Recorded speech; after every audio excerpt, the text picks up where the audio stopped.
Hi ಎಲ್ರಿಗೂ ನಮಸ್ಕಾರ. Share market in Kannada ಚಾನೆಲ್ಗೆ ನಿಮಗೆ ಸ್ವಾಗತ. ಈ ವಾರದ ನಿಫ್ಟಿಯ ಮೊಮೆಂಟಮ್ ಅನ್ನು ಅಬ್ಸರ್ವ್ ಮಾಡಿದಾಗ ನಿಫ್ಟಿ ಸೋಮವಾರ ಯಾವ ಒಂದು ಲೆವೆಲಲ್ಲಿ ಟ್ರೇಡ್ ಆಗ್ತಿತ್ತು ಆ ಒಂದು ಲೆವೆಲ್ನಿಂದ ಈಗಲೂ ಕೂಡ ಕೆಳಗಡೆ ಟ್ರೇಡ್ ಆಗ್ತದೆ.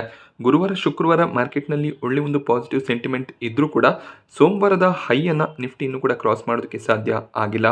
0.4% ಡೌನ್ ಸೈಡ್ನೊಂದಿಗೆ ನಿಫ್ಟಿ ಕ್ಲೋಸಿಂಗನ್ನು ಕೊಟ್ಟಿದೆ. 26,200 ಲೆವೆಲಲ್ಲಿ ಈಗ ನಿಫ್ಟಿ ಟ್ರೇಡ್ ಆಗ್ತದೆ. ಶುಕ್ರವಾರದ ದಿನ RBIನ ರೇಟ್ ಕಟ್ನ ನ್ಯೂಸ್ನಿಂದ ಒಳ್ಳೆ ಒಂದು ಜಂಪ್ ನಿಫ್ಟಿ ಹಾಗೆ ಸೆನ್ಸೆಕ್ಸ್ನಲ್ಲಿ ನೋಡೋದಕ್ಕೆ ಸಿಕ್ಕಿತ್ತು. ಈ ಒಂದು ಮೊಮೆಂಟಮ್ ಮುಂದಿನ ವಾರ ಕೂಡ ಕಂಟಿನ್ಯೂ ಆಗಬೇಕು ಅಂದರೆ 26,200 ಲೆವೆಲನ್ನು ನಿಫ್ಟಿ ಕ್ರಾಸ್ ಮಾಡಿ 26,300 ಲೆವೆಲ್ನಲ್ಲಿ ಸಸ್ಟೈನ್ ಆಗಬೇಕಾಗತ್ತೆ. ಇಲ್ಲಾಂದರೆ ಮತ್ತೆ ಈ ಒಂದು ಲೆವೆಲ್ನಿಂದ ಸ್ವಲ್ಪ ಮಟ್ಟಿಗೆ ಸೆಲ್ಲಿಂಗ್ ಪ್ರೆಷರ್ನ ಎಕ್ಸ್ಪೆಕ್ಟೇಷನ್ ಇರುತ್ತೆ. ಸೊ RBIನ ರೇಟ್ ಕಟ್ ಎಕಾನಮಿಗೆ ಬೂಸ್ಟನ್ನು ಕೊಡುತ್ತೆ. ಹಾಗೆ ಸಾಕಷ್ಟು ಸೆಕ್ಟರ್ನ ಸ್ಟಾಕ್ಗಳಿಗೆ ಇದು ಪಾಸಿಟಿವ್ ಆಗಿದೆ. ಎಸ್ಪೆಷಲಿ ಬ್ಯಾಂಕಿಂಗ್ ಸೆಕ್ಟರ್, ಫಿನಾನ್ಷಿಯಲ್ ಸೆಕ್ಟರ್ನ ಸ್ಟಾಕ್ಗಳು ಹಾಗೆ ರಿಯಲ್ ಎಸ್ಟೇಟ್ ಸೆಗ್ಮೆಂಟ್ಗೂ ಕೂಡ ಈ ಒಂದು ರೇಟ್ ಕಟ್ಸ್ ತುಂಬಾ ಪಾಸಿಟಿವ್ ಆಗಿರುತ್ತೆ. ಸೊ ಇನ್ನಷ್ಟು ರಿಯಲ್ ಎಸ್ಟೇಟ್ ಆಕ್ಟಿವಿಟೀಸ್ಗಳು ಕೂಡ ಬೂಸ್ಟನ್ನು ಪಡ್ಕೊಳ್ಳುತ್ತೆ. ಹೋಮ್ ಲೋನ್ಸ್ ಕೂಡ ಕಡಿಮೆ ಆಗೋದ್ರಿಂದ ಸಾಕಷ್ಟು ಜನ ಲೋನ್ಸನ್ನು ಪಡ್ಕೊಳ್ಳುವಂಥ ಚಾನ್ಸಸ್ಗಳು ಕೂಡ ಇರುತ್ತೆ. ಬಟ್ ಡಾಲರ್ನ ಮುಂದೆ ರೂಪಾಯಿಯ ವ್ಯಾಲ್ಯೂ ಕುಸಿತಾ ಇರೋದು ಸ್ವಲ್ಪ ಮಟ್ಟಿಗೆ ಕನ್ಸರ್ನಿಂಗ್ ಆಗಿರುತ್ತೆ. ಆ ಒಂದು ನ್ಯೂಸ್ನಿಂದ ಸ್ವಲ್ಪ ಮಟ್ಟಿಗೆ ಮಾರ್ಕೆಟ್ನಲ್ಲಿ ವೀಕ್ನೆಸ್ ಕೂಡ ನೋಡೋದಕ್ಕೆ ಸಿಗ್ಬೋದು. ಹಾಗೆ ಗ್ಲೋಬಲ್ ಮಾರ್ಕೆಟ್ಸ್ಗಳ ಪರ್ಫಾರ್ಮೆನ್ಸ್ ಕೂಡ ತುಂಬಾ ಇಂಪಾರ್ಟೆಂಟ್ ಆಗುತ್ತೆ. ಮುಂದಿನ ವಾರ ಕೂಡ ಸಾಕಷ್ಟು ಈವೆಂಟ್ಗಳು ಮಾರ್ಕೆಟ್ನಲ್ಲಿ ನಡೆಯುತ್ತೆ. ಆ ಈವೆಂಟ್ಸ್ಗಳ ಔಟ್ಕಮ್ ಏನಿದೆ ಅದು ಕೂಡ ಮಾರ್ಕೆಟ್ನ ಮೊಮೆಂಟಮನ್ನು ಡಿಸೈಡ್ ಮಾಡುತ್ತೆ. ಸೊ 26,000 ಒಂದು ಇಂಪಾರ್ಟೆಂಟ್ ಸಪೋರ್ಟ್ ಲೆವೆಲ್ ಆಗಿರುತ್ತೆ. ಆ ಒಂದು ಲೆವೆಲನ್ನು ನಿಫ್ಟಿ ಹೋಲ್ಡ್ ಮಾಡಿಕೊಂಡ್ರೆ ಪಾಸಿಟಿವ್ ಸೆಂಟಿಮೆಂಟ್ ಸಸ್ಟೈನ್ ಆಗುತ್ತೆ. ಪುಟಿನ್ ಅವರು ಭಾರತವನ್ನು ವಿಸಿಟ್ ಮಾಡಿದ್ರು. ಈ ಒಂದು ಮೀಟಿಂಗ್ನಲ್ಲಿ ಸಾಕಷ್ಟು ಕೀ ಔಟ್ಕಮ್ಸ್ ನೋಡೋದಕ್ಕೆ ಸಿಕ್ಕಿದೆ. ಸಾಕಷ್ಟು ಎಕ್ಸ್ಪೆಕ್ಟೇಷನ್ ಇದ್ದಿದ್ದು ಡಿಫೆನ್ಸ್ ಡೀಲ್ಗಳು ಸೈನ್ ಆಗ್ಬೋದು ಅಂತ. ಬಟ್ ಯಾವುದೇ ರೀತಿಯ ದೊಡ್ಡ ಡಿಫೆನ್ಸ್ ಡೀಲ್ಗಳು ಸೈನ್ ಆಗಿಲ್ಲ. ಡಿಫೆನ್ಸ್ ಪ್ರೊಕ್ಯೂರ್ಮೆಂಟ್ಸ್ ಆಗಿರ್ಬೋದು, ಸ್ಪೇಸ್ ಕೋಆಪರೇಷನ್, ನ್ಯೂಕ್ಲಿಯರ್ ಎನರ್ಜಿ ಇದರ ಬಗ್ಗೆ ಹೆಚ್ಚಾಗಿ ಯಾವುದೇ ರೀತಿಯ ಅನೌನ್ಸ್ಮೆಂಟ್ ನಮಗೆ ನೋಡೋದಕ್ಕೆ ಸಿಕ್ಕಿಲ್ಲ. ಇದೊಂದು ಕಾಷಿಯಸ್ ಅಪ್ರೋಚ್ ಆಗಿರುತ್ತೆ. ಯಾಕೆಂದರೆ ಭಾರತ US ಜೊತೆಯಲ್ಲಿ ಟ್ರೇಡ್ ಡೀಲನ್ನು ಮಾಡೋದಕ್ಕೆ ಪ್ರಯತ್ನವನ್ನು ಮಾಡ್ತಿದೆ. ಅದೇ ರೀತಿಯಲ್ಲಿ US ರಷ್ಯಾದ ಮೇಲೆ ಸಾಕಷ್ಟು ಸ್ಯಾಂಕ್ಷನ್ಸ್ಗಳನ್ನು ಹಾಕ್ತಿದ್ದಾರೆ. ಯಾಕೆಂದರೆ ರಷ್ಯಾ ಇನ್ನೂ ಕೂಡ ಉಕ್ರೇನ್ನ ಮೇಲಿನ ಅಟ್ಯಾಕ್ಸನ್ನು ಸ್ಟಾಪ್ ಮಾಡಿಲ್ಲ. ಸೊ ಎರಡೂ ದೇಶಗಳಿಗೆ USನ ಟ್ರೇಡ್ ಡೀಲ್ನ ಭಯ ಇದೆ. ಆ ಒಂದು ರೀಸನ್ನಿಂದ ಸ್ವಲ್ಪ ಕಾಷಿಯಸ್ ಅಪ್ರೋಚ್ ನೋಡೋದಕ್ಕೆ ಸಿಕ್ಕಿದೆ. ಸೊ ಮೇ ಬಿ ಈ ಒಂದು ನ್ಯೂಸ್ ಏನಿದೆ ಡಿಫೆನ್ಸ್ ಸೆಕ್ಟರ್ಗೆ ಸ್ವಲ್ಪ ನೆಗೆಟಿವ್ ಆಗ್ಬೋದು. ಸಾಕಷ್ಟು ಎಕ್ಸ್ಪೆಕ್ಟೇಷನ್ ಇತ್ತು, ಬಟ್ ಎಕ್ಸ್ಪೆಕ್ಟೇಷನ್ನ ರೀತಿಯಲ್ಲಿ ಔಟ್ಕಮ್ಸ್ ಬರ್ದಿರೋದ್ರಿಂದ ಡಿಫೆನ್ಸ್ ಸ್ಟಾಕ್ಗಳಲ್ಲಿ ಸ್ವಲ್ಪ ಸೆಲ್ಲಿಂಗ್ ಪ್ರೆಷರ್ ನೋಡೋದಕ್ಕೆ ಸಿಗ್ಬೋದು. ಸೊ ಒಂದು ಮೇಜರ್ ಅನೌನ್ಸ್ಮೆಂಟ್ ಬಂದಿರೋದು ಲೇಬರ್ ಮೊಬಿಲಿಟಿ ಅಗ್ರಿಮೆಂಟ್ ಆಗಿರುತ್ತೆ. ರಷ್ಯಾದಲ್ಲಿ ಸ್ಕಿಲ್ಡ್ ಇಂಡಿಯನ್ ವರ್ಕರ್ಸ್ಗಳನ್ನು ವರ್ಕ್ ಬೇಸಿಸ್ ಮೇಲೆ ಕಳಿಸೋದಕ್ಕೆ ಪುಟಿನ್ ಅವರು ಒಪ್ಪಿಗೆಯನ್ನು ಕೊಟ್ಟಿದ್ದಾರೆ. ರಷ್ಯಾದಲ್ಲಿ ಸ್ಕಿಲ್ಡ್ ವರ್ಕ್ ಫೋರ್ಸ್ನ ಶಾರ್ಟೇಜ್ ಇದೆ. ರೀಸೆಂಟಾಗಿ ಜಪಾನ್ನ ಜೊತೆಯಲ್ಲಿ ಕೂಡ ಭಾರತ ಇದೇ ರೀತಿಯ ಒಂದು ಅಗ್ರಿಮೆಂಟನ್ನು ಸೈನ್ ಮಾಡಿತ್ತು. ಸೊ ರಷ್ಯಾಗೆ ಸಾಕಷ್ಟು ಭಾರತೀಯರು ಹೋಗ್ಬೋದಾಗುತ್ತೆ, ಅಲ್ಲಿ ಕೆಲಸ ಮಾಡ್ಬೋದು, ಅಲ್ಲಿ ಅವರು ಅರ್ನಿಂಗನ್ನು ಮಾಡ್ಬೋದಾಗುತ್ತೆ. ಇದೊಂದು ಸ್ಟ್ರಾಟಜಿಕಲ್ ಡಿಸಿಷನ್ ಆಗಿರುತ್ತೆ. ಹಾಗೆ ಭಾರತ ಮತ್ತು ರಷ್ಯನ್ ಫರ್ಟಿಲೈಸರ್ ಕಂಪನಿಗಳು ಡೀಲನ್ನು ಸೈನ್ ಮಾಡಿದರೆ ಒಂದು MOU ಸೈನ್ ಆಗಿದೆ. ರಷ್ಯಾದಲ್ಲಿ ಯೂರಿಯಾ ಪ್ರೊಡಕ್ಷನ್ ಪ್ಲಾಂಟನ್ನು ಸ್ಟಾರ್ಟ್ ಮಾಡ್ತಾರೆ. ಸೊ ಇದು ಫರ್ಟಿಲೈಸರ್ ಸೆಕ್ಯೂರಿಟಿ ಮತ್ತು ಸಪ್ಲೈ ಚೈನ್ಗೆ ಸ್ಟೆಬಿಲಿಟಿಯನ್ನು ಕೊಡುತ್ತೆ. ಸೊ ಎರಡೂ ದೇಶಗಳು ಪೋರ್ಟ್ ಕನೆಕ್ಟಿವಿಟಿ, ಕಸ್ಟಮ್ ಕೋಆಪರೇಷನನ್ನು ಇನ್ನಷ್ಟು ಸ್ಟ್ರೆಂಥೆನ್ ಮಾಡ್ಕೊಳ್ಳೋದಕ್ಕೆ ಅಗ್ರಿಮೆಂಟ್ಸ್ಗಳನ್ನು ಸೈನ್ ಮಾಡಿದ್ದಾರೆ. ಇದರಿಂದ ಟ್ರೇಡ್ಸ್ ಇನ್ನಷ್ಟು ಸುಲಭ ಆಗುತ್ತೆ. ಅಂದರೆ ನಾವೇನು ಭಾರತದಿಂದ ರಷ್ಯಾಗೆ ವಸ್ತುಗಳನ್ನು ಕಳಿಸ್ತೀವಿ, ಹಾಗೆ ರಷ್ಯಾದಿಂದ ವಸ್ತುಗಳೇನು ಭಾರತಕ್ಕೆ ಇಂಪೋರ್ಟ್ ಆಗುತ್ತೆ, ಅದು ಇನ್ನಷ್ಟು ಸುಲಭ ಆಗುತ್ತೆ. ಸೊ ಈಗ ಭಾರತ ಮತ್ತು ರಷ್ಯಾ ಟ್ರೇಡಿಂಗನ್ನು US ಡಾಲರ್ನಲ್ಲಿ ಮಾಡ್ತಾರೆ. ಇದರಿಂದ ಡಾಲರ್ನ ವ್ಯಾಲ್ಯೂ ಕೂಡ ಇನ್ಕ್ರೀಸ್ ಆಗ್ತದೆ. ಇನ್ನು ಮುಂದೆ ರೂಪಾಯಿ ಮತ್ತು ರುಬೆಲ್ನಲ್ಲಿ ಟ್ರೇಡಿಂಗನ್ನು ಮಾಡೋದಕ್ಕೆ ಒಂದು ಟ್ರೇಡ್ ಸೆಟಲ್ಮೆಂಟ್ ಆಗಿದೆ ಅನ್ನುವಂಥ ರಿಪೋರ್ಟ್ ನೋಡೋದಕ್ಕೆ ಸಿಕ್ಕಿದೆ. ಈ ರೀತಿಯ ನ್ಯೂಸ್ ಬಂದರೆ US ಇನ್ನೂ ಅಗ್ರೆಸಿವ್ ಡಿಸಿಷನ್ಸ್ಗಳನ್ನು ತಗೋಬಹುದು. ಅವರು ಭಾರತದ ಮೇಲೆ ರೆಸಿಪ್ರೋಕಲ್ ಟ್ಯಾರಿಫ್ಸ್ಗಳನ್ನು ಏನು ಹಾಕಿದ್ದಾರೆ ಅದನ್ನು ಕಂಟಿನ್ಯೂ ಮಾಡುವಂಥ ಸಾಧ್ಯತೆ ಇರುತ್ತೆ. ಯಾಕೆಂದರೆ ಅಮೆರಿಕಾಗೆ ಡಾಲರ್ನ ವ್ಯಾಲ್ಯೂ ಇನ್ಕ್ರೀಸ್ ಆಗೋದು ಇಂಪಾರ್ಟೆಂಟ್ ಆಗಿರುತ್ತೆ.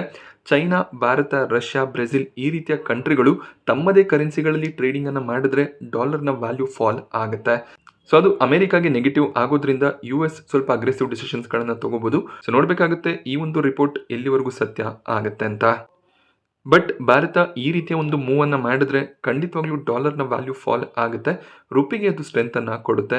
ಆಗ ಇಂಡಿಯನ್ ಎಕಾನಮಿ ಇನ್ನಷ್ಟು ಸ್ಟ್ರೆಂಥೆನ್ ಆಗುತ್ತೆ. ಬಟ್ ನಮ್ಮ ಎಕ್ಸ್ಪೋರ್ಟ್ಸ್ ಇನ್ನಷ್ಟು ಫಾಲ್ ಆಗ್ಬೋದು. US ರೆಸಿಪ್ರೋಕಲ್ ಟ್ಯಾರಿಫ್ಸನ್ನು ಇನ್ಕ್ರೀಸ್ ಕೂಡ ಮಾಡ್ಬೋದು. ಆ ಒಂದು ರಿಸ್ಕ್ ಕೂಡ ಇರುತ್ತೆ. ಸೊ ಇದರಿಂದ ಕೇರ್ಫುಲ್ ಡಿಸಿಷನ್ಸ್ಗಳನ್ನು ತಗೊಳ್ಳೋದು ತುಂಬಾ ಇಂಪಾರ್ಟೆಂಟ್ ಆಗುತ್ತೆ. ಸೊ ಡಾಲರ್ನ ಮುಂದೆ ರೂಪಾಯಿಯ ವ್ಯಾಲ್ಯೂ ಸ್ವಲ್ಪ ಚೇತರಿಸ್ಕೊಂಡಿತ್ತು ಶುಕ್ರವಾರದ ದಿನ. RBI ರೇಟ್ ಕಟ್ ಮಾಡಿದ್ರಿಂದ ಸ್ವಲ್ಪ ಇಂಪ್ರೂವ್ಮೆಂಟ್ ಇತ್ತು. ಮತ್ತೆ ಈಗ 90 ರೂಪಾಯಿ ಅರೌಂಡಲ್ಲೇ ಡಾಲರ್ನ ಮುಂದೆ ರುಪಿ ಟ್ರೇಡ್ ಆಗ್ತಿದೆ.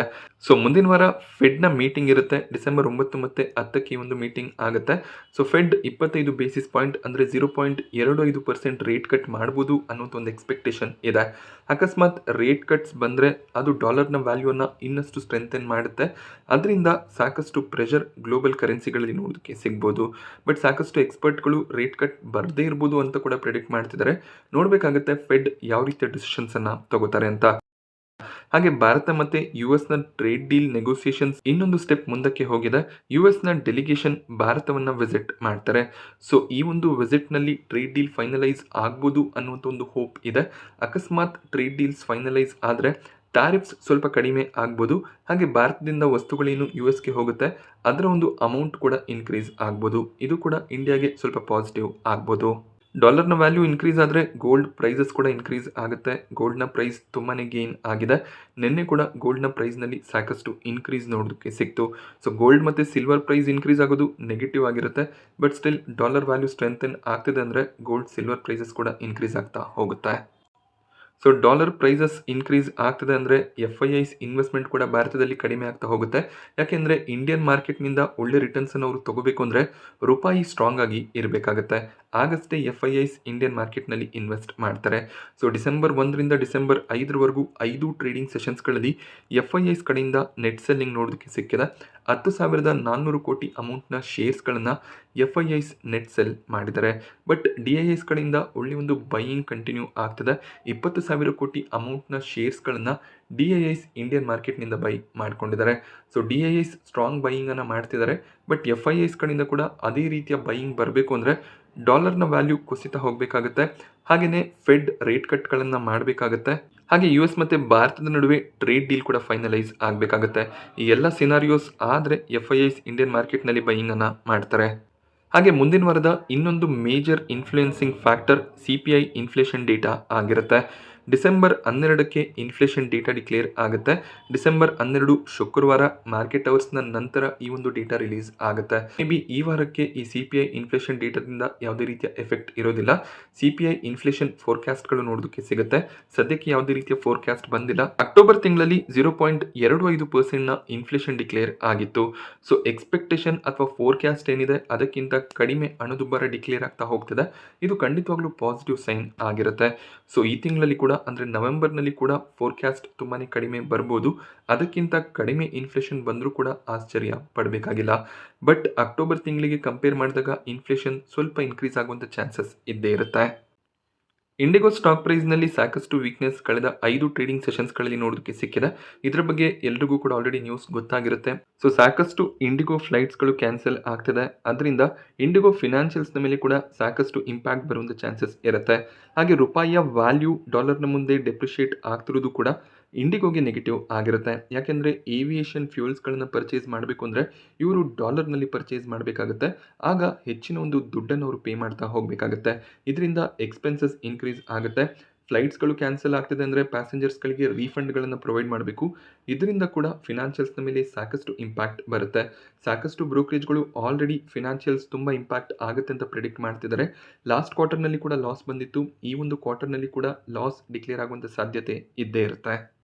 ಇಂಡಿಗೋ CEOಗೆ DGCA ಆಲ್ರೆಡಿ ಶೋಕಾಸ್ ನೋಟಿಸನ್ನು ಕೊಟ್ಟಿದ್ದಾರೆ. ಏನು ಫ್ಲೈಟ್ಸ್ಗಳನ್ನು ಕ್ಯಾನ್ಸಲ್ ಮಾಡ್ತಿದ್ದಾರೆ ಅದಕ್ಕೆ ಏನು ರೀಸನ್ ಇದೆ ಅದಕ್ಕೆ ರೆಸ್ಪಾಂಡ್ ಮಾಡಬೇಕು ಅಂತ ಹೇಳಿದ್ದಾರೆ.